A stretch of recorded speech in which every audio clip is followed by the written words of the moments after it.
तुमच्या शरीरातील विविध समस्या त्यावरील उपाय थायरॉइड इश्यू असेल तर ब्राझील नट्स चे सेवन करा. ते सेलेनियमने भरपूर आहे.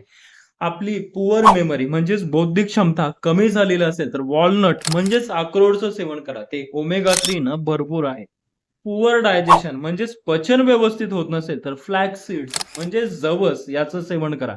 ते फायबर जास्त आहे त्याच्यामध्ये. वीक बोन्स असतील म्हणजेच आपले हाडं कमजोर झालेले असतील तर सिसेमी सीड्स म्हणजेच तिळाचं सेवन करा. त्यामध्ये कॅल्शियम जास्त आहे. ट्रबल इन स्लीपिंग म्हणजे झोपेमध्ये अडथळा येत असेल, झोप व्यवस्थित येत नसेल तर पंपकिन सीड्स म्हणजेच भोपळ्याच्या बिया याचं सेवन करा. त्यामध्ये मॅग्नेशियम जास्त आहे. डल एअर म्हणजेच आपल्या केसांच्या समस्या असतील त्यामध्ये सनफ्लॉवर म्हणजे सूर्यफुलाचं सेवन करा. त्यामध्ये व्हिटॅमिन ई जास्त प्रमाणात आहे.